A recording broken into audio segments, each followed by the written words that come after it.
When it comes to delicious and beautiful spring desserts, it doesn't get better than this raspberry rhubarb pavlova roll. It's like a pavlova, but softer and chewier and yummier. Let's start with the egg whites. So these are the egg whites that I froze last month after making those lemon custards.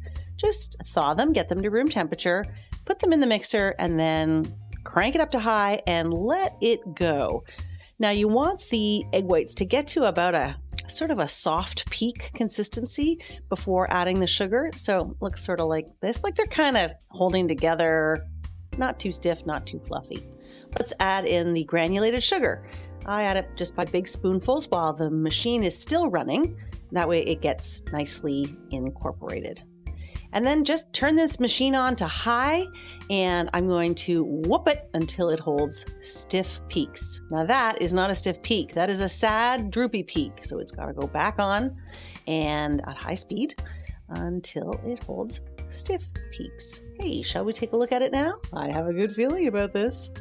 Look how glossy that mixture is. Oh, yes. So that is so you see, it's not like a stiff peak. It's not a pointy one, but it's a nice stiff peak.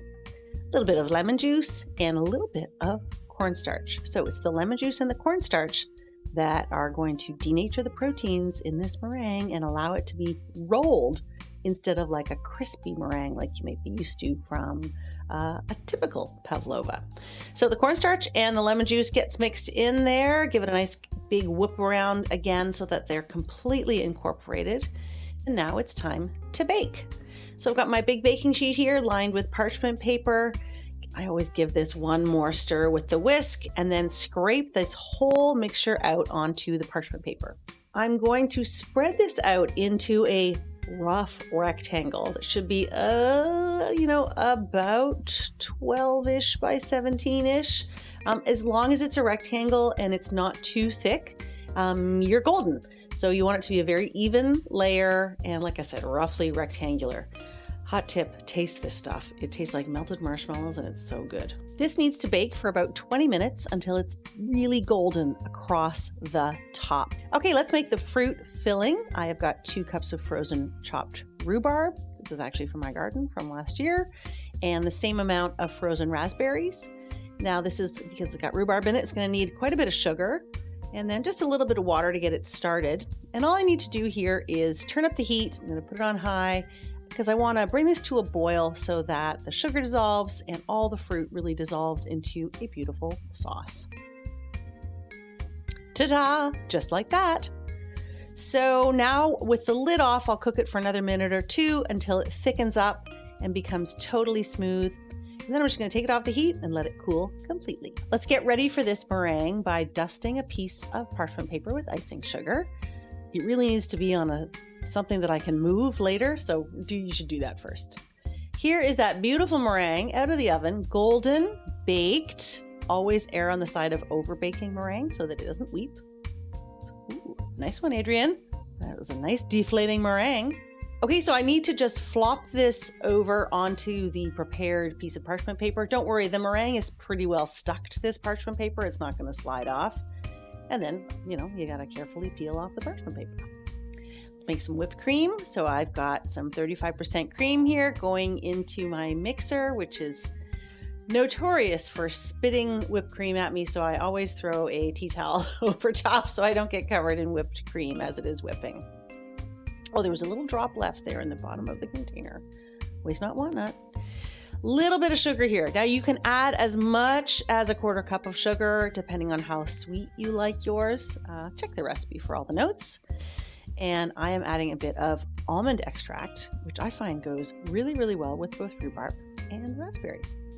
So once the cream is whipped and fluffy, we want it to hold nice soft peaks, and it takes a couple of minutes.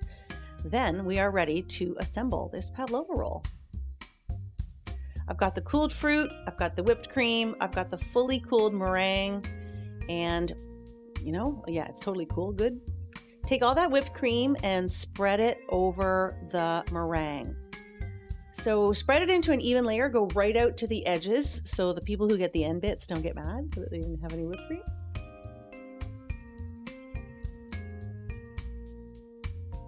sometimes you have to taste it. And then dollop on about half of the fruit mixture. So the other half's going to go on the plate when I serve it. I don't want to put too much in the middle here, otherwise it just oozes out and it's not pretty. So smooth that around so that it's also in a nice even layer. And don't forget the edges because, you know, the people, they're going to be mad if they don't have enough fruit filling. Now I am going to roll this baby up. So make sure you have your serving platter close by, and it should be long. It's going to hold this whole long roll. Then I'm going to take the long end and carefully lift it up and kind of tuck that very edge of the meringue in and around to form the inside of this roll. And then using the parchment paper to kind of lift and roll the meringue onto itself. You see, I'm sort of zhuzhing it a little bit, kind of coaxing it a little bit. And once you get to this point where it's almost fully rolled, transfer the whole thing to the serving platter. And then I'll do the final roll of the parchment paper so that this ends up on the platter seam side down. That is how you prevent it from unrolling in the next 5 or 10 or 25 minutes. Now you can make this in advance. Check the recipe for all the notes.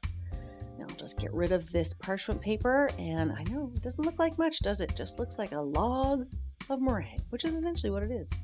Use a serrated knife to slice this. I would say this serves 6. I'm not gonna lie, I know 4 people who have definitely eaten this whole thing, so up to you.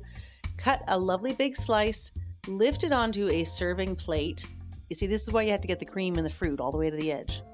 And then a little bit extra of that raspberry rhubarb mixture. Oh my gosh, it's so good. It's tart, it's tangy, it's beautiful. You can definitely dust some more icing sugar over top of this roll. I didn't do that before because I'm going to eat this right away. But if you are making it in advance, then a little dusting of icing sugar at the end really helps. And that's it, a rhubarb raspberry pavlova roll, the perfect spring dessert, and I know you're going to love it.